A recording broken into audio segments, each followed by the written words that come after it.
iniciando aqui o nosso programa Além do Jogo, né, recebendo a nossa convidada Daniele Campigotto. Ela é atleta de velocidade de 100 e 200 metros rasos, né? Então, Dani, queria que tu conversasse conosco um pouquinho e dividisse a tua experiência, como é que tu iniciou no esporte, como é que é a tua história? Bom, a minha história com o atletismo tem início lá na infância. Tinha 11 anos quando eu comecei, bem criança ainda. Comecei através dos jogos escolares por convite do meu professor de educação física na época. Ele falou que eu era alta, que eu tinha perna grande e me convidou para fazer parte dos jogos, né, dos JESC. Primeiramente fui nas provas de 75 metros e 250 metros, né, na categoria 12 a 14 anos. No meu primeiro ano fui para experiência mesmo, né, competia com meninas mais velhas. E o meu atual treinador, Samarone, me viu na competição, né, falou que ele gostaria muito de me treinar, né, então a partir dali comecei a frequentar mais os treinos, né, de início eram 3 vezes na semana, né, e depois disso nunca mais parei. Ah, muito legal. E aí você teve esse primeiro ano de competição no JESC, e aí você começou a treinar já de forma federada? Como que foi? Isso, nos primeiros anos, na verdade, foi uma forma mais lúdica, né? Não era o alto rendimento como é agora, né? Também pela minha idade, né? Não poderia colocar muita carga, treino forte, enfim. Então foi uma parte mais lúdica, né? Eu comecei no alto rendimento mesmo ali nos 15, 16 anos, que também eu entendi o processo, né, do treino, enfim, e aí fui levando mais sério também, né? Me privando mais algumas coisas, entendendo, né, como que funcionava mesmo, né, para chegar, enfim, no alto rendimento, né, tudo que tinha que acontecer, então foi nesse sentido. Ah, muito legal. E quando você iniciou o esporte, o que te cativava, o que te interessou a continuar e permanecer no esporte? Na verdade, eu me inspirava nos atletas mais velhos que treinavam comigo, né? Eles tinham resultados expressivos já e desde novinha eu pensava, nossa, eu quero chegar lá, eu quero conquistar isso, né? Eu quero, no início eu fazia provas de velocidade, né? Depois eu troquei para as provas de barreira, né? Então eu via os atletas lá treinando, campeão disso, campeão daquilo, eu falei, eu quero chegar lá, né? Então esse foi o processo. E aí quando você iniciou com a prática, você já iniciou na situação de velocidade ou você passou por outras experiências? Como é que funcionou? Bom, isso é um fato curioso. No início eu comecei com provas de velocidade, depois o meu treinador me trocou para as provas de barreiras, né, por conta da minha perna ser um pouquinho maior. Fiquei 3 anos praticamente só nas barreiras, 100 metros com barreiras eu fazia. E ano passado, por estar estagnada já em algumas marcas, enfim, por estar desanimada nos treinos, né, eu conversei com ele e a gente decidiu trocar para fazer os 100 metros rasos, né, que é sem barreira, e também treinar a minha segunda prova, que eu sempre fiz, que é o dos 200 metros, né, e focar nessas 2 provas. E acredito que foi a melhor escolha que a gente fez, fazer, né, desses 2 anos para cá eu evolui muito, né, conquistei muitas coisas novas na minha carreira, mais seleções brasileiras por conta dessa troca de prova. E como é que você sentiu essa situação de transição no treinamento? Foi algo complicado ou foi mais natural para você? Na verdade, como eu estava um pouco desanimada já, né, com os meus treinos de barreiras, né, trocar de prova foi um boom, assim. Tipo, eu fiquei mais feliz, eu ia para o treino mais motivada, né. Claro que é muito diferente, né, fazer provas com barreira e sem barreira, principalmente na parte da saída de bloco, né, que a gente tem. Mas estou adaptando ainda, né? Eu digo que eu sou nova nas provas ainda, né? Tem atletas aí que já nascem fazendo, né? Começam aí já fazendo essas provas, então tem muito para melhorar ainda e acredito que estou no caminho certo. Muito legal. E aí dentro da organização do teu treino na semana, como é que funciona esse volume de treinamento? Bom, eu treino 6 vezes na semana, né? Quando é possível eu faço 2 treinos no dia. Treinos geralmente muito intensos, né, que requer muito, a gente treina mais de 3 horas cada período de treino, né, então na semana é um volume bem grande. Na segunda-feira geralmente tem, como a gente vem descansado do final de semana, né, geralmente na segunda são 2 períodos de treino mais intensos, né. Na terça-feira a gente faz uma musculação, dependendo do período de treino que a gente tá, se é potência, se é força, se é uma coisa mais rápida, se é mais demorada. Na quarta-feira também tem alguns treinos de tiro, ou técnica, ou bloco, né? Na quinta repete o treino de tiros mais longos, né? Focado para o 200. E conforme a gente está se sentindo na semana, o treino vai alterando. Então, às vezes, precisa de uma folga na semana, a gente consegue. Né? E no sábado também é um treino mais específico para tiros ou uma musculação, dependendo da época de treino que a gente está. Bom, a gente faz muitos treinos de tiros longos, né? Ali a gente vê se a nossa cabeça tá boa, se a gente aguenta isso mesmo, né? A gente, no meio do tiro, a gente se pergunta, será que eu mereço isso? Será que eu mereço passar por isso? O pós-tiro também, ele é muito dolorido, dói a cabeça, dói o corpo, parece que você vai morrer, literalmente, né? Então, não tem um treino específico, mas todos os treinos que são de tiros mais longos, eles acabam sendo mais dolorosos e mais desafiadores. E a parte nutricional, ela acompanha? Como é que funciona? Muito. Eu acredito que o esporte e a alimentação, eles precisam andar sempre juntos, né? Não só em alto rendimento, mas em qualquer modalidade, né? Que é interessante ter um acompanhamento nutricional, né? Às vezes a gente não sabe o que comer, na hora que comer, o que deve comer antes de competição, enfim.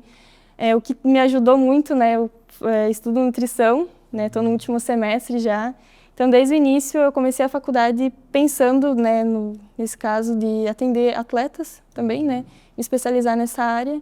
Então, para mim está sendo incrível poder viver isso e o que eu vivo agora é poder passar para os meus pacientes, né, futuramente aí para poder auxiliar eles, né, que a rotina do atleta, quem não vive não entende, né, como é o pós-treino, como é o dia seguinte, como você está se sentindo, o que comer a mais, o que comer a menos, né. Em competição também é bem complicada essa parte, porque às vezes não tem os alimentos que você costuma comer no teu dia a dia, né, então essa parte da nutrição é bem interessante. E em relação ao cronograma de competições, como é que é organizado? Como é que está o planejamento agora? Bom, agora eu finalizei a minha penúltima competição no ano, viajei há 2 semanas atrás. A princípio agora vai ter só os Jogos Abertos ainda esse ano, né, mas o calendário de competições do atletismo, ele começa mais no início do ano. Então, fevereiro já tem competições e geralmente é uma atrás da outra. Fevereiro, às vezes, 2, 3 competições.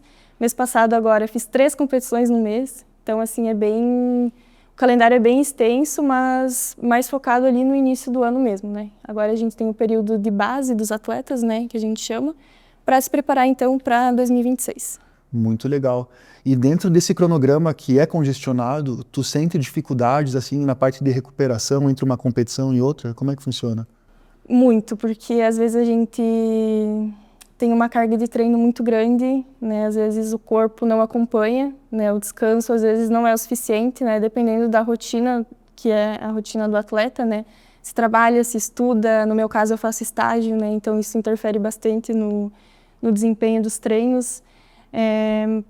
Mas a gente tem aí recoveries, né? Fisioterapia também, que ajudam nessa parte, mas às vezes não é sempre que é possível, sabe? Que consegue, né? A gente percebe em muitos casos, assim, dos profissionais atletas mesmo, né? Que tem essa dificuldade, né? Tem um calendário muito fechado e aí essas viagens, tu estar em voos, o ônibus, transporte, que seja, né? Ele acaba gerando um desgaste gigante e você não consegue construir um volume de treinamento interessante conjugado com a parte de competição. E em alguns casos pode aparecer as lesões, né? Que acaba acontecendo, né?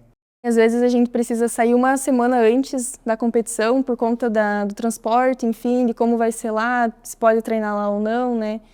Então, às vezes isso interfere também na hora da prova, né? Uma semana antes de treino, você acaba perdendo o treino ali, o que tu fez, né? A resistência, às vezes em uma semana pode ir tudo embora. Exatamente, então realmente é uma situação complicada e eu acredito que essa situação, por exemplo, da alimentação é algo muito importante dentro desse processo. Porque esse desgaste ele é muito intenso, se a alimentação não estiver de acordo, né, se o descanso não estiver de acordo dentro do possível, né, o rendimento ele não acontece. Exatamente. E como a gente viaja bastante, como eu falei, nem sempre tem disponível os alimentos que a gente come em casa, né? Por exemplo, em viagens internacionais, o café da manhã é diferente, o almoço tem alimentos diferentes, né? Eu como sempre a mesma coisa todos os dias, arroz, frango, feijão, salada. Às vezes não tem isso, né? Ou não tem outra opção de proteína também, né? Então, às vezes o atleta tem que se virar com o que ele tem no momento. Sim. E a gente sabe que principalmente atletas de performance, o quão metódicos são, né? Em horário de treino, horário de alimentação, o que comer. Então, realmente eu imagino que deve ser algo complicado para manobrar, né? Então, com certeza deve interferir, tem que ter uma assessoria nesse sentido para conseguir organizar. Tu tem alguma situação assim que tu consegue administrar uma manhãzinha, levar uma comida diferente, alguma coisa assim, ou não? Tu é mais tranquila? Em relação a competições Em relação a ou treino? competições. Não, porque como as viagens geralmente são longas, principalmente em competições nacionais, internacionais, não tem como, tipo, sair de casa e levar tudo que precisa para comer, sabe? Em viagens aqui dentro do estado até é possível, vou levar uma fruta, vou levar alguma coisa. Também em viagens internacionais eles não deixam entrar com o alimento. Muitas vezes, né? Exatamente. E parte de suplementação, tem alguma coisa que tu gosta de consumir, que assim você é indispensável para você? Para mim a creatina é indispensável. Eu tentei tomar muitas vezes whey protein, mas não desce, não consigo tomar de jeito nenhum, sabor, enfim. E a creatina é um dos melhores suplementos, né? Um dos mais estudados, que tem mais certificados, enfim. Então, para mim, a creatina é o suplemento assim essencial que não falta. Porque assim, até comentei contigo de situações de manha, né? Porque a gente daqui a pouco tem algumas situações de competição que tem uma cultura totalmente diferente, a comida muito diferente, e os suplementos ele pode ser um aliado nesse sentido, né? Então a questão de bater proteína, tu saiu de uma competição, tu precisa de uma recuperação muscular, né? A questão da creatina na geração de força, que é muito importante também, né? Então são coisas que geralmente os atletas têm esse costume de conseguir se organizar, mas claro, de acordo com as suas demandas, né? Tem vezes que tu vai fazer uma viagem internacional, como você comentou, que não é possível, né? Mas eu acho que assim, todo atleta tem uma manha, um jeito, alguma coisa para administrar diferente. Tu tem alguma coisa assim excêntrica, algum ritual assim para jogar, para competir? Bom, antes de competir, algumas horinhas antes, eu gosto muito de tomar um banho bem relaxante. Gosto de me arrumar, gosto de correr me sentindo bonita. Acho que isso faz toda a diferença ali na hora da prova, né? Te dá até um up a mais. Né? E o que não pode faltar sempre nesse ritual são músicas do Henrique e Juliano, né? Não tenho nenhuma música em específica, né? Eu coloco a minha playlist e ali toca tudo que eu gosto. Sobre o que você vem trabalhando agora, quais são as tuas ambições, o que tu pretende daqui para frente? Bom, eu estou no meu último ano da categoria Sub-23, né? Então para o ano que vem eu já entro na categoria adulta, né? Esse ano tive 2 convocações já para a categoria adulta, mesmo estando numa categoria inferior. Então, para o ano que vem, quero me manter na seleção brasileira adulta novamente. Né? Inclusive, não vou mais ter nada que interfira, né, em estudos, estágios, enfim, esse ano termina, né, que foi bem complicado esse ano por conta disso. Né? Então, ano que vem quero estar na minha melhor forma, na minha melhor performance, né, para continuar na seleção, como eu comentei, né, e fazer marcas expressivas, né, melhorar as minhas marcas, que a gente fala os PBs, né, Personal Best. Né? Então, melhorar as minhas marcas. E ano que vem também vai ter mais um Mundial de Revezamento e mais um Mundial Adulto. Né? Então, quero estar presente nessas competições também. Ah, muito legal. E dentro desse ano que tu já falou que passou todo um calendário de competição, né? Tu conseguiria falar um pouquinho sobre essas competições, como é que foi essa experiência, como é que foi os feedbacks de um campeonato para o próximo, o que auxiliou na tua evolução, no teu treinamento? Bom, esse ano o meu calendário começou em março, né? Teve competições antes, né? Mas a gente preferiu esperar um pouco e competir mais tarde para estar mais preparado também, né? Então tive uma competição muito importante que foi o Brasileiro Sub-23, que eu fui campeã brasileira nas 2 provas, 100 e 200 metros, né? Ali também eu fiz a minha melhor marca nas 2 provas, né? Então eu estava na minha melhor performance. Depois eu competi o JUBS, que é os Jogos Universitários, né? Ali eu já dei uma decaidinha, digamos assim, a gente ficou sem pista para treinar também, né? Então acredito que isso tenha interferido. Logo depois teve o Troféu Brasil. Nessa competição a gente teve um feedback positivo no sentido de treinos, porque a gente treinou muito e não descansou o suficiente, né? Então eu cheguei na competição cansada, né? Infelizmente não consegui dar o meu melhor lá.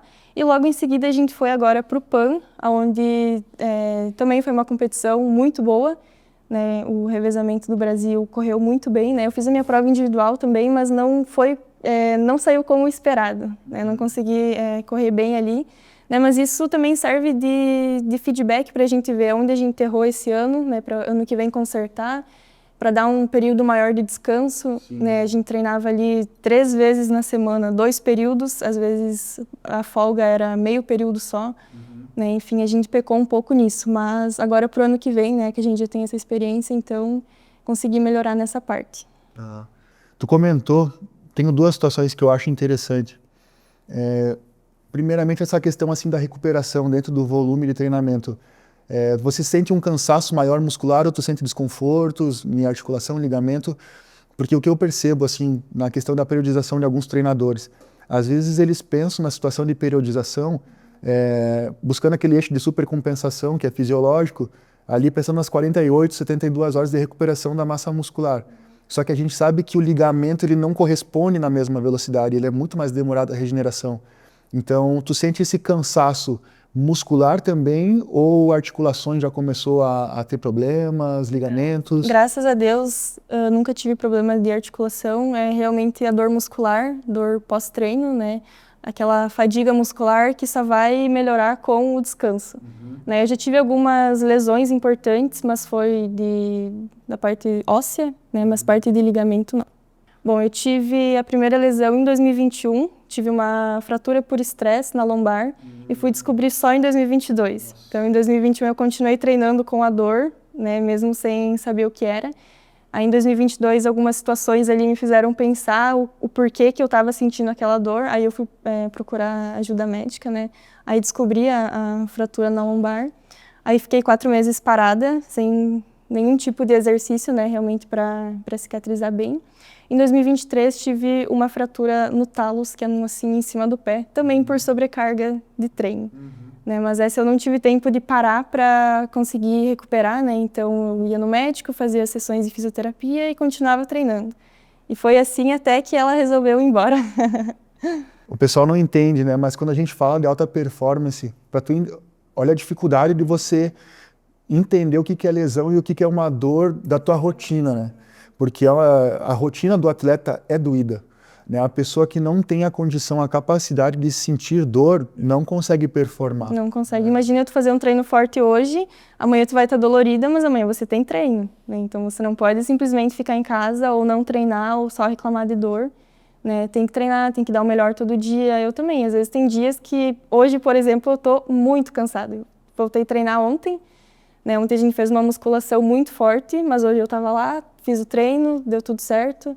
Né? Então o não atleta não sabe o que é isso. Né? As pessoas acham, tô com dor, não vou treinar. Academia, por exemplo, né? Tô com dor hoje e não vou para academia, né? Sim.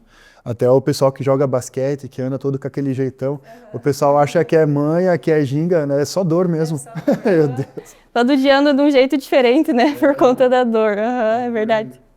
E a questão ali dessa situação que o JASC vai ser aqui em Chapecó, nós estamos passando por algumas reformas aqui no município em questão de estrutura e a pista de atletismo é uma das situações que estão ocorrendo, né? A parte da sua reforma. Então, como é que impactou dentro do treinamento para vocês? Bom, a gente está sem pista desde maio, né? Eles começaram as obras. No início a gente conseguia usar um pedaço da pista, né? Começou a vir as máquinas, enfim. Então, onde a máquina estava de um lado, a gente estava do outro, treinando, né? Até que um dia não deu mais para fazer, tipo agora, né? Faz um mês já que está totalmente sem a pista. Né? Então, a gente está fazendo os treinos por fora, onde consegue, e o treino é totalmente adaptado. Né? Não é o que a gente fazia antes, os tiros não são os mesmos, as metragens dos tiros não são os mesmos. Né? Então, isso impacta bastante para a gente, né? Porque agora o JASC está aí, né? A gente está sem local para treinar. Né? Então, a gente se vira conforme dá. Mas confesso que está bem difícil. Agora, em dias de chuva, agora no inverno, né? Quando a gente podia usar a pista, era 4, 5 dias para a pista secar, para a gente poder usar, né? Quando podia. Né? Então, essa parte da pista está bem complicada. Né? Não tem outra pista perto aqui na região para a gente poder usar, né? Então, o treino está totalmente adaptado com o que a gente tem e o que a gente consegue fazer. E agora, por exemplo, se eles chegarem a interditar essa situação lateral da pista e que vocês não possam ter esse trabalho ali, como que tu acredita que vai ser adaptado o trabalho? Eu acredito que a gente vai ter que treinar ou em asfalto ou em algum parque que tem, enfim, que tenha calçada. Né, mas também não vai ser a mesma coisa, né? A gente usa um calçado diferente para treinar, que é a sapatilha, né? Que tem prego embaixo para cravar na hora da corrida, né? Então, acredito que vai ser bem difícil para a gente, né? Já está sendo agora com as condições que a gente tem, né? Se interditarem a lateral também, a gente literalmente não vai ter aonde treinar, né? Vamos ter que se virar e procurar ou um parque, enfim, alguma coisa que tenha calçada para conseguir treinar. Meu treinador sempre fala para mim, não tenha medo, vai lá e faz o teu. Faz o que você treinou, faz o que você está acostumado a fazer, o que você é capaz de fazer. Sobre a tua recente competição no Paraguai, tu poderia dividir um pouquinho da experiência, como é que foi para ti? Bom, a competição no Paraguai foi uma das melhores competições que eu fui. Já participei de muitas competições internacionais, mas acredito que essa teve um gostinho diferente. A organização da competição foi outra. O público ali, as pessoas, a gente foi uma semana antes para Bragança para fazer um camping, né? Então a gente acabou se aproximando de alguns atletas mais que outros, né? Mas foi muito legal a competição em si. O Pan-Americano envolve todos os países da América, né? Então foi muito incrível dividir experiências também e reencontrar atletas de outros países que a gente conhece, né? Infelizmente a medalha não veio, né? Que a gente gostaria muito de ter conseguido com o revezamento, que tinha bastante chance, né? Mas a competição em si foi muito boa. Os profissionais que estavam lá, toda a equipe de suporte, enfim, a organização foi muito boa. E agora com as convocações, com a seleção brasileira, você dispõe de treinos com a seleção em uma estrutura específica? Como é que funciona? Bom, geralmente sim e não. Quando tem competições mais importantes, por exemplo, Pan-Americano, Mundial, a confederação fornece um camping para a gente, né, que é um local ali de treinamento para a gente conhecer o grupo que a gente vai competir. Geralmente são meninas diferentes, né, de outros estados, né, que a gente compete o revezamento, que é a entrega de bastão. Então, a entrega do bastão e o receber o bastão tem que ser perfeito, não pode ter nenhum erro ali, senão acaba eliminando o time. Então, em algumas competições eles acabam fazendo camping para aprimorar, enfim, para a gente se conhecer melhor e treinar mais juntas, né? E outras competições não, porque acaba não tendo tempo. Geralmente o americano chega lá, conversa, faz as passadas lá, deu certo, deu, não deu, próxima, sabe? Às vezes realmente não dá tempo e também é um investimento muito grande, né? Sim, com certeza. E sobre a equipe técnica que dá esse suporte para vocês na seleção, vocês têm assessoria da parte do treinador, preparador físico? Como é que é composto esse grupo? Bom, na seleção é convocado os treinadores, né, dependendo do ranking e da qualificação do atleta desse treinador. Por exemplo, o Sama, infelizmente, ele não conseguiu ir em nenhuma competição, que eu fui convocada de competições internacionais, e tem treinadores que vão em todas. Então depende bastante do treinador convocado, né? Mas geralmente é uma equipe bem completa, tem treinadores de todas as modalidades, geralmente todas as provas, e eles acabam pegando grupos de atletas para treinar lá na competição também. Uhum. E assessoria nutricional, tem outro suporte dentro da área da saúde com o grupo ou não? Dentro do atletismo, você disse? Isso. Tem, preciso solicitar, na verdade, né? Mas a CBAT, que é a Confederação Brasileira de Atletismo, ela tem uma estrutura gigante, tem psicólogo, tem nutricionista, tem personal, enfim, todo o suporte que o atleta precisa, a confederação dá esse suporte. Uhum. É legal falar sobre essa parte da psicologia dentro do esporte, porque ele é um setor, um nicho que ele gera muito estresse, né? E é uma profissão muito importante nesse processo, né? Tu já teve esse tipo de assessoria que tu divide algumas situações com esse profissional para melhorar na tua performance? Nunca tive acompanhamento de psicólogo, mas eu digo que eu tenho uma cabeça, uma mente muito boa, né? Claro, todo atleta precisa em algum momento, né? Principalmente em parte de lesão, né? Mas eu consigo me virar bem.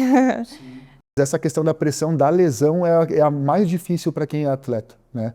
A gente pega alguns atletas, quem é o público leigo, o torcedor às vezes acha, o cara tá ganhando salário e não tá jogando, né? Tá com 6 meses parado e eles não sabem a dor da recuperação, a insegurança de saber se vai conseguir jogar novamente, se vai conseguir performar novamente, né?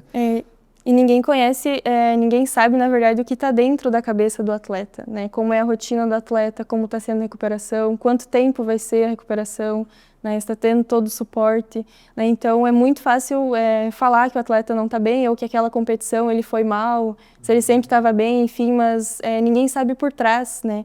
Como que é a rotina, enfim, a vida pessoal, né? Que também impacta bastante nesse sentido, né? Então, as pessoas realmente falam sem saber, né? Exatamente. Mas é um setor muito legal para se ter atenção.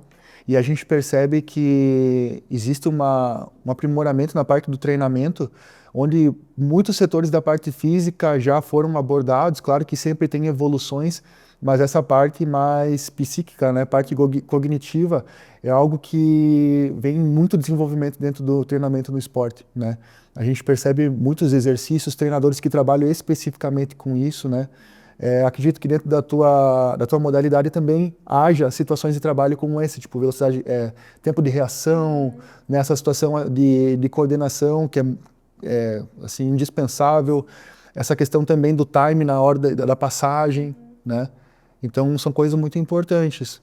Dentro do atletismo a gente tem a saída de bloco em algumas provas, né, até os 400 metros, com e sem barreiras.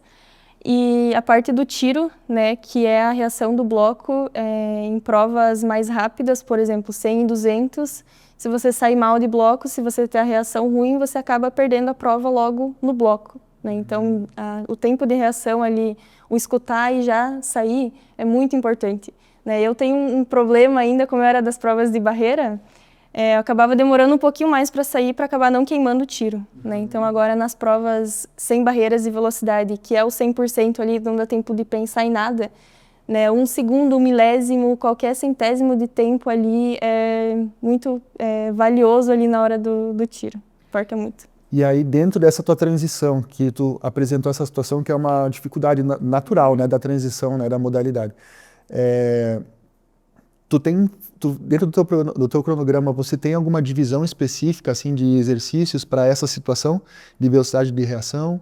Bom, nós temos os treinos de bloco, né, que são blocos de até 10 metros, que é bloco com largada, que a gente fala, né, que são muitas repetições de bloco com largada para realmente testar o ouvido, né, ver se o ouvido tá bom, dar o tiro, no caso a gente tem um negocinho de madeira, né, bate o negocinho de madeira, a gente tem que sair o mais rápido possível. A gente tem esses treinos também. Ah, legal. E é um volume alto? Como é que funciona?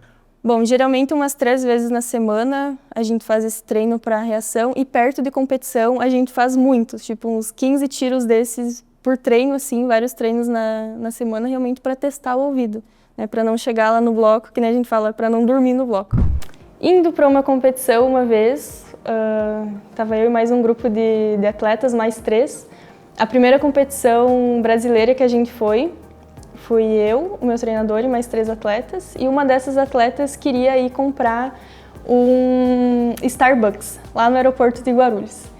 E a gente não conhecia nada, né? A gente foi junto com ela e o nosso voo estava quase partindo e eu e mais 2 meninas nos perdemos e elas conseguiram voltar, a gente acabou perdendo o avião, o Sama ficou muito puto com a gente. Não sei como que a gente conseguiu remarcar aquele voo por algumas horas depois, sem precisar pagar a passagem de novo. Mas acho que essa foi uma das histórias mais engraçadas, assim, porque já na primeira competição a gente já foi estragando tudo, digamos assim. E para quem está iniciando no esporte, nessa parte de velocista, o que você acha que é primordial, que assim, é indispensável no processo para conseguir se formar um bom atleta? Bom, primeiramente ter vontade, né? Não adianta ir lá e só cumprir o treino, né? Força de vontade, superação todos os dias. Então, para quem está começando, ter vontade de aprender, né? Porque você vai precisar aprender do zero. Eu, inclusive, tem coisas que eu não sei fazer ainda, né? Eu estou há 11 anos já, então a gente aprende todos os dias, né? Conversando com alguém, com o treinador, enfim, o treinador aprende com a gente também algumas coisas. Né, não ter medo de errar, principalmente, né? Você vai lá achando que você vai fazer tudo perfeito de primeira, porque não vai. Né? Tem exercícios ali que tu demora 1 ou 2 anos para tu fazer ele perfeito. Né? Então, acredito que não ter medo de passar por situações ruins também, né? Que o atleta passa. E acredito que seja isso. E na questão, assim, física, de treinamento, parte de alimentação, cuidados, que é algo muito importante. Eu que trabalho com o basquete, eu pego um público que é totalmente defasado nesse sentido, né? Hábitos péssimos alimentares, e aí isso também influencia na situação de disposição, né? E a gente sabe que quem trabalha com esporte, quem está no esporte precisa de vigor. Isso é indispensável, né? Se a pessoa não tiver vigor, ela não corresponde, ela não performa, né? Então eu acredito que tem muita relação nessa situação do descanso, da qualidade de sono, mas a questão de hidratação também, né? E a parte de alimentação, né? Que eu acho que é muito legal e que eu acredito que seria um somatório também nesse processo, né? Cuidar na alimentação. A parte da alimentação eu acho muito importante, né? Principalmente para o atleta de alto rendimento, enfim. Né? Se ele não come bem, ele não treina bem, ele acaba não dormindo bem, né? Então a alimentação reflete muito na hora do treino, né? O que você comeu antes interfere na hora do treino, na tua performance. Se você almoçou demais e tem tiros longos à tarde, infelizmente não vai dar certo, né? Então comer comidas... Eu sempre falo assim, o básico funciona, o básico bem feito funciona, né? Não adianta... enfim, ter um monte de alimentos lá que você nem sabe para que serve, sendo que o arroz, e feijão e carne é o que vai funcionar, sabe? Então, principalmente a parte de bebida alcoólica, né? Tem atletas que, enfim, não entendem a relação, o quão mal faz para o organismo, né? Então, a parte da alimentação, enfim, eu acho muito importante. Para a recuperação também, tem alimentos, fontes de proteína que são obrigatoriamente... que precisam ser inseridos na alimentação logo depois do treino, carboidratos, enfim, para você recuperar, né, para outro dia.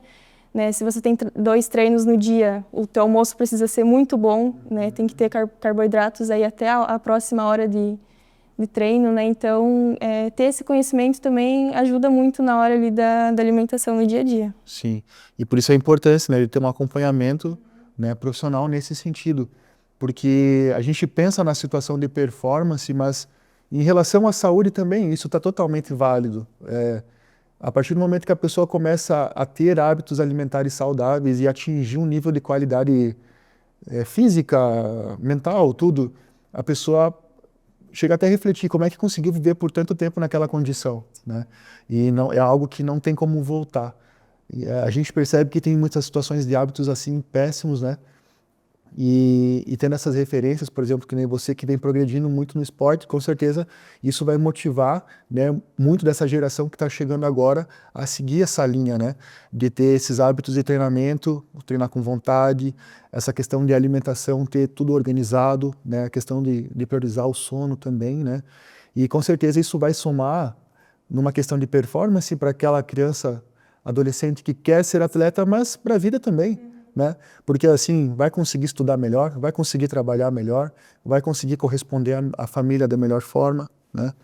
Então é muito importante. Eu hoje no treino, eu digo que eu sou a inspiração das crianças que estão começando, que estão lá. Tem uma menina que treina comigo que ela falou: ah, Dani, eu ia pular esse exercício, mas aí eu lembrei de você, daí eu vou acabar fazendo. Tipo, né, de não pular o exercício, não pular o treino, né, tudo que tá lá no treino, se tá lá é porque você precisa fazer, né, você precisa cumprir aquilo, né, então para os mais novos que estão começando, né, não dá aquele migué de, preciso sair antes, vou cortar algumas partes do treino, né, eu tô lá, às vezes eu fico 3, 4 horas lá treinando, porque se tá na minha planilha de treino, eu vou cumprir o treino até o final, né.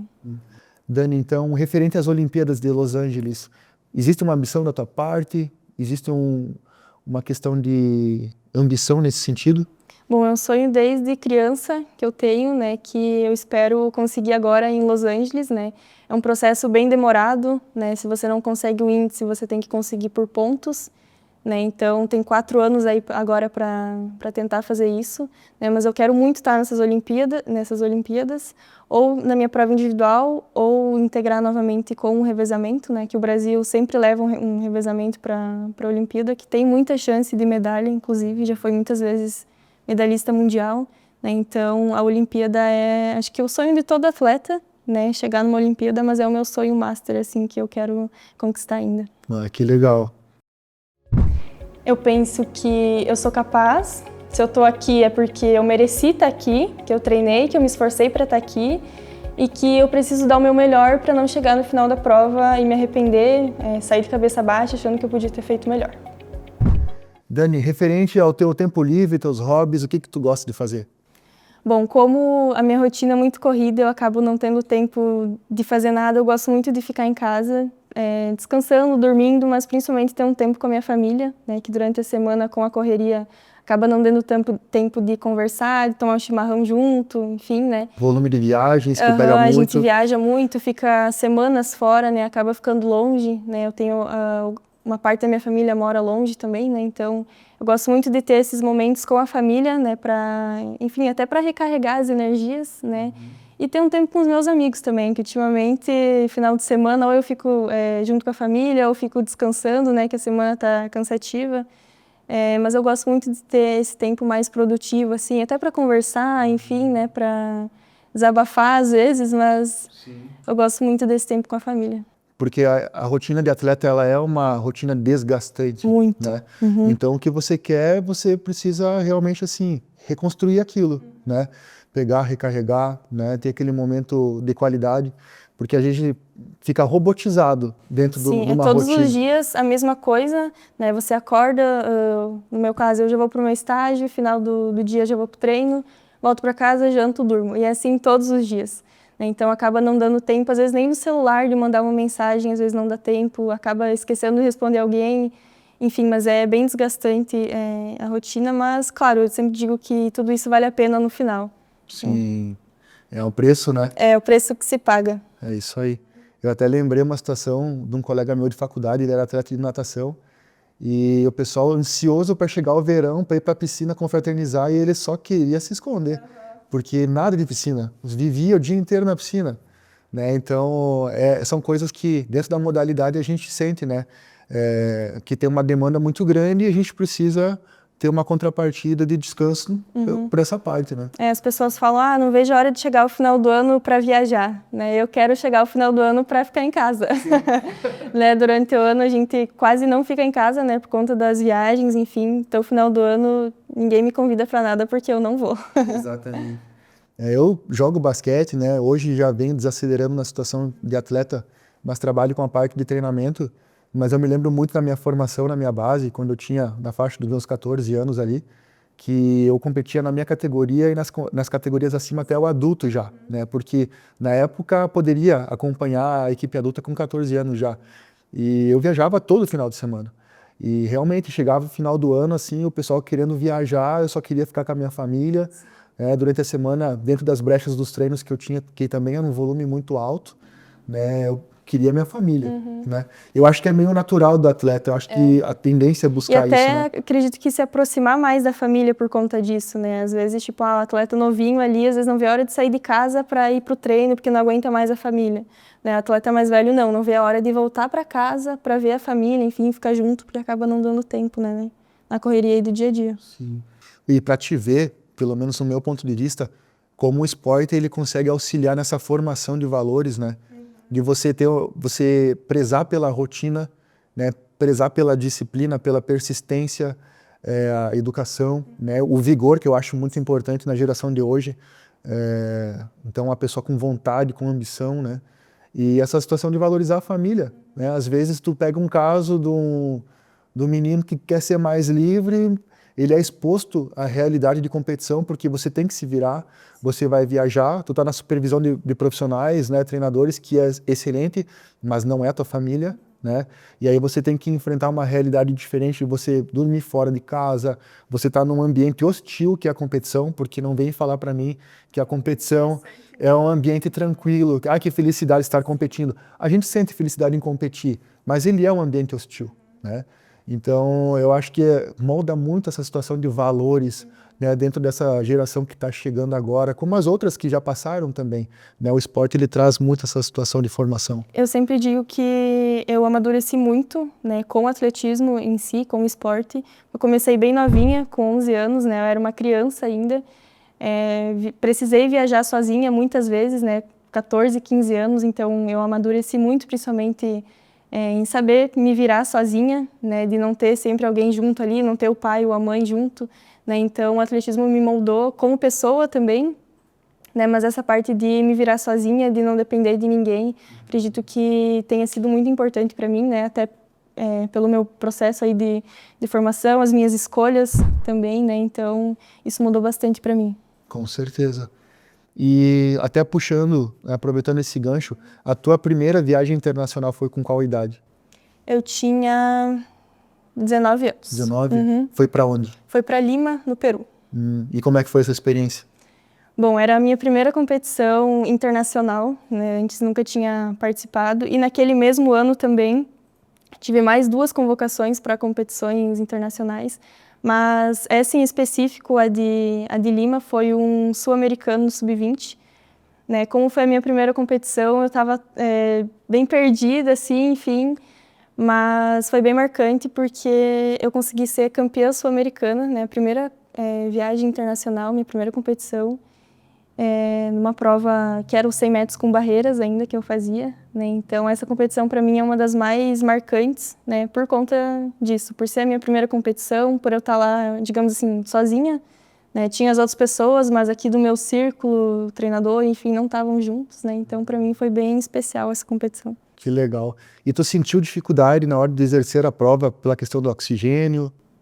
A gente foi alguns dias antes, justamente por conta disso. A gente foi, acho que uns 4 dias antes para treinar lá, para se adaptar com o clima, né? Aquela vez era a primeira competição internacional de muitos atletas lá, inclusive a minha, né? Então a gente foi uns dias antes para conseguir se adaptar ao clima, né? E para não ter dificuldade na hora da prova, né? A minha prova era super rápida, né? 12, 13 segundinhos ali terminava, né? Mas, por exemplo, tem provas 5.000 metros, 10.000 metros, né? Que precisa mais. Então o pessoal se organizou para a gente ir antes para não ter problemas na hora da prova. Ah, que legal. E a parte de deslocamento, parte de hotéis, assim, queria saber algumas coisas mais pessoais, assim, tipo, um hotel legal que tu ficou, assim, que tu recorda, que tu tem boa memória.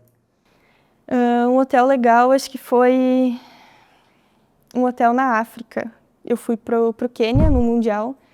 Era um hotel muito legal. Ficou todos não, né? Alguns países ficaram lá com nós, França, Estados Unidos. A troca mesmo a gente não conseguindo se comunicar muito, né? A troca ali foi muito legal. A comida também era bem legal. As pessoas que trabalhavam lá eram muito legais. Tinha piscina, tinha tudo que imaginar naquele hotel tinha, né? E a gente estava num grupo pequeno aquela vez. Então a viagem foi muito legal, o hotel era muito legal, a competição em si também era muito legal. Acredito que um hotel legal foi esse.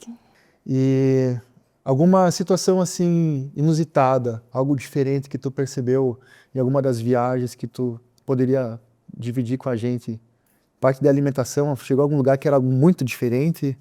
Sim, geralmente em mundiais ou nesse próprio Pan-Americano que eu fui, tem culturas diferentes, né? Por exemplo, os Estados Unidos toma café da manhã com batata, salsicha, como se fosse uma refeição completa, assim. Né? Então, nesse mundial que eu fui, tinha um buffet inteiro lá. Tinha pão, tinha tudo que a gente comia aqui. Né? Mas tinha alguns alimentos mais exóticos, purê de batata, feijão de manhã. Tinha algumas coisas assim bem estranhas, né? E tu vê o pessoal comer assim, tu fica, nossa, de manhã já, sabe? Tu pensa, só vai comer no outro dia. Exatamente. Nessa competição em Lima, acho que foi uma das viagens que eu mais vi coisas diferentes, assim. Aquela vez eu não conhecia o que era o ceviche, né? Eles tinham fornecido pra gente como uma opção de carne, inclusive. E eu tinha visto aquele peixe cru, aquele molhinho, eu fiquei, nossa, o que é isso? Que nojo! E eu não gosto de provar comidas assim, exóticas como era aquela pra mim, né? E também teve uma carne muito estranha que estava dentro de um potinho, assim. Eu lembro até hoje e toda vez que eu tenho essa lembrança, assim, me dá um negócio ruim, assim. Porque a gente viaja e as comidas, por mais que às vezes eles tentem fazer as comidas brasileiras, eles quase nunca chegam perto. Curiosidade também minha é que eu não como carne vermelha, eu como só frango e peixe. Entendi. Então, nessas viagens também eu acabo sofrendo um pouco, né, por conta de às vezes não ter opção de proteína, troca para, enfim, ou não ter um peixe ou não ter um frango, ter só a carne. Mas por que dessa opção? Eu comecei, acho que eu tinha uns 8, 9 anos, assim, eu comecei a sentir dó dos bichinhos mesmo. Tipo, senti dó no início e aí parei de comer tudo. Não comia nem frango, nem peixe, nem nada. Tipo, parei completamente. E aí eu comecei a treinar e o Sama falou pra mim que se eu não comesse algum tipo de proteína, ele não ia mais me treinar. Ah, que legal. Aí entrou o desespero, né? Tipo, eu queria muito continuar treinando, mas eu tinha que mudar esse hábito, né, da carne, até por conta dos treinos para recuperação, enfim. Aí eu comecei a comer frango no início. Aí depois voltei pro peixe, mas a carne vermelha eu nunca mais comi. Parei ali com 8 anos E agora também não consigo sentir o cheiro da carne, o gosto da carne. No início foi por dó dos animais mesmo, né? Mas agora realmente é por conta disso. Sim. Ele é um processo delicado e é bem discutido, né, dentro da parte da nutrição. Hoje, no teu ponto de vista, tu acredita que foi válido essa orientação ou daria para manobrar de outra forma?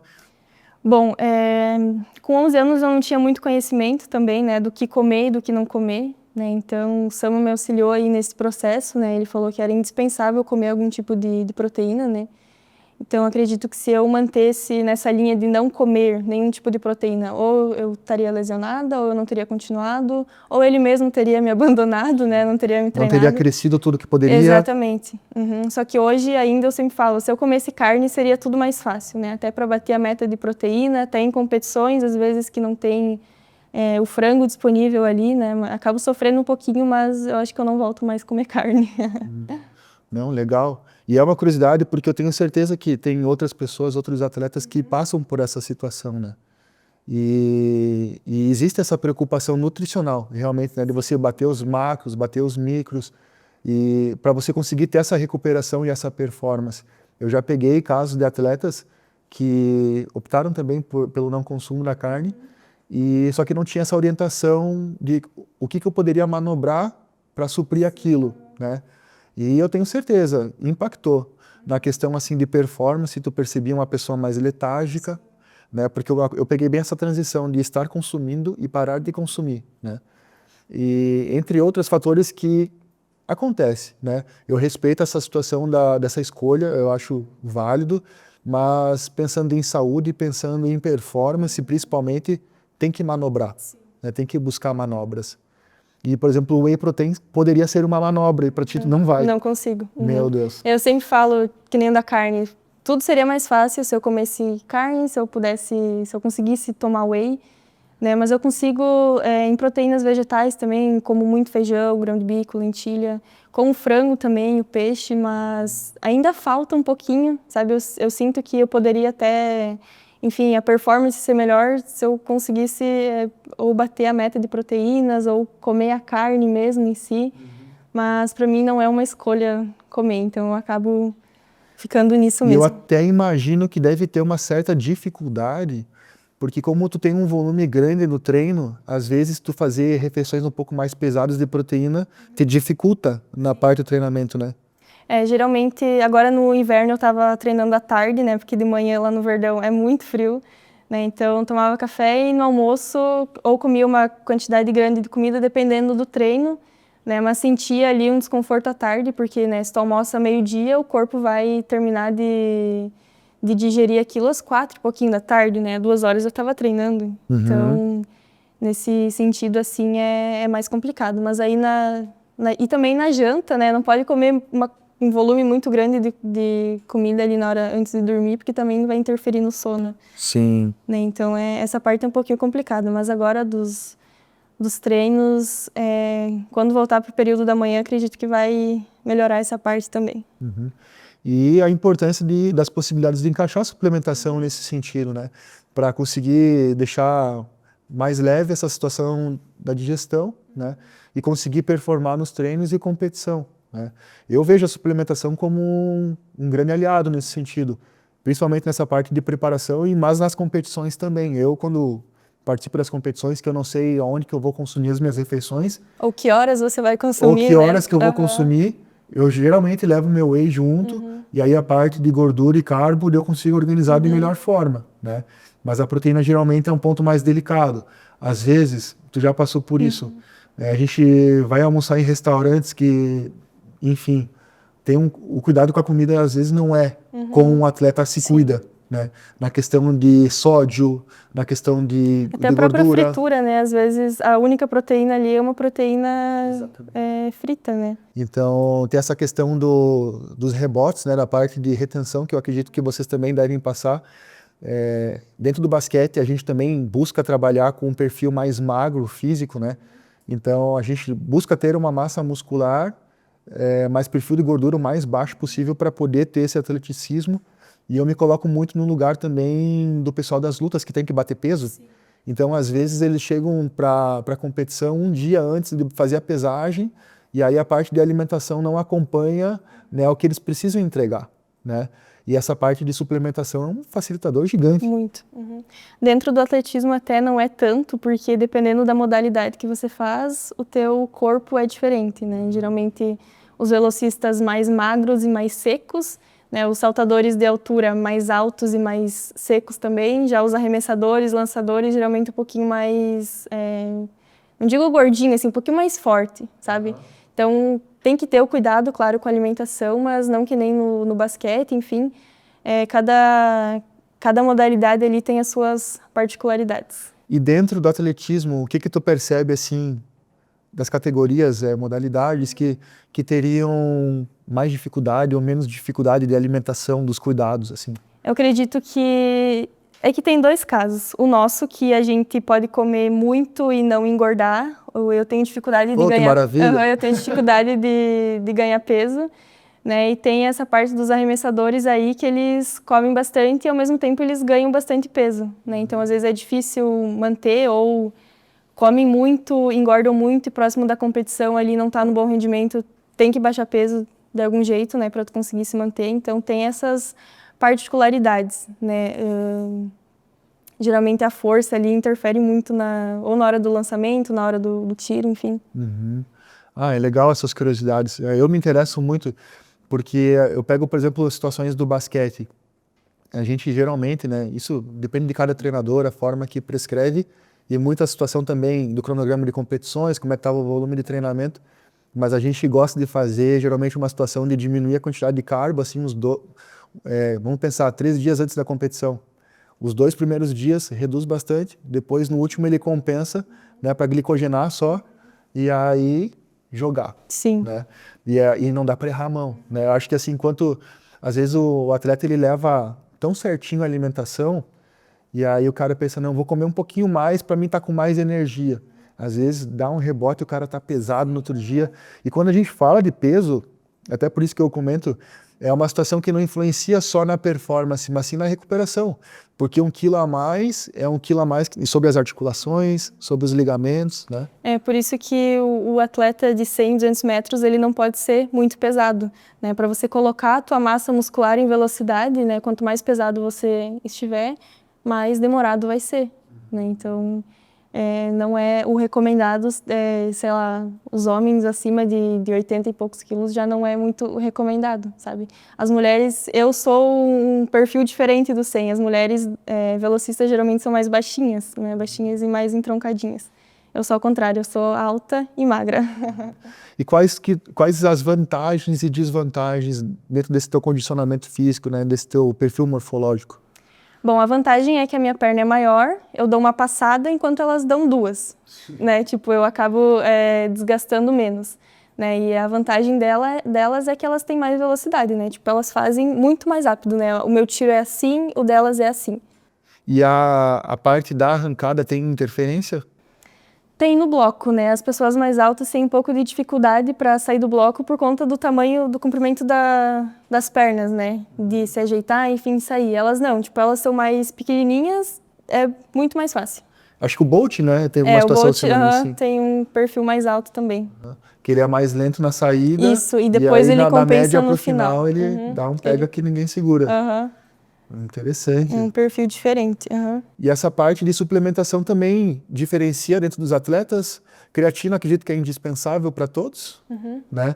Mas tem alguma suplementação a mais que geralmente a gente não comenta tanto, que vocês utilizam? Tem a arginina, que é interessante, principalmente em atletas que fazem um pouquinho mais, as distâncias um pouquinho mais longas, né, para tirar a acidez aí do músculo. Mas a creatina em si, ela é para todas as modalidades, né, independente se faz tiro, se faz arremesso, enfim, o whey também é indispensável, né, para bater meta de proteína. Acredito que de suplementos, o ômega 3 também é interessante, né, para melhorar a inflamação pós-treino, enfim. Acho que de suplementos, assim, os mais válidos que a gente ouve mais falar são esses. Aí, claro, tem outros, né, que estão na moda e que todo mundo toma, mas dentro ali foge do feijão com arroz. Não faz diferença nenhuma. Fiquei interessado pela arginina. ela ajuda a remover o ácido lático nessa situação da recuperação? Tipo, em recuperação não, na hora do tiro. Né? A gente tem sessões de tiros longos, que é um atrás do outro, com pausas de 3 a 4 minutos. Se você não toma, o músculo fica mais ácido, ele demora mais para recuperar. E a arginina, ela age como um tampão ali na acidez do músculo. Então é interessante para, geralmente, corredores acima de 200 metros, né, que tem esses tiros mais longos para fazer, é interessante inserir também. Então ela coíbe um pouco a liberação do ácido lático no organismo. Ah, interessante. É bem interessante. Não tinha lido nada a respeito, legal, vou buscar. É bem interessante a arginina. Conheci em 2021, quando eu fazia barreira ainda, conheci uma menina do barreira que no ano passado daquela competição ela tinha ido para a Olimpíada. Eu consegui ver ela competindo, competir com ela nesse campeonato que foi mundial e para mim foi bem especial. Tá na largada! Laís Silva vem nessa raia de número 5 para o Brasil. Vem atrás ainda, agora vem Daniele Campigoto, tentando a recuperação para o Brasil. Forte, forte do outro lado, também as adversárias. E aí, Dani, como foi para você esse revezamento? Bom, foi uma experiência incrível, né? Um time novo, né? A gente treinou bastante para estar aqui. Mesmo não conseguindo a medalha, que era o nosso objetivo, ficamos felizes pela marca e por ter conseguido fazer uma corrida muito boa. Vambora pra grande final, vambora pra decisão dos 100 metros, é a prova fortíssima. Quem é que chega agora pra passar na primeira posição na raia de número 3, Daniele Campigoto. Daniele Campigoto veio forte demais pra cruzar a linha de chegada na primeira posição. Leva a medalha de ouro, lugar mais alto do pódio, Daniele Campigoto da CAC Santa Catarina. Então, Dani, queria agradecer, né, a tua participação no nosso programa Além do Jogo e gostaria que tu compartilhasse tuas redes sociais, como é que a gente pode continuar te acompanhando. Bom, eu posto bastante coisa no meu Insta, confesso que não tudo que eu gostaria, né? Às vezes eu acabo treinando sozinha, não consigo gravar treinos, enfim. Mas o meu Insta é @DaniCampigoto, com 2T. E se quiserem me acompanhar lá, ver um pouquinho mais de como é a rotina, vou ficar bem feliz.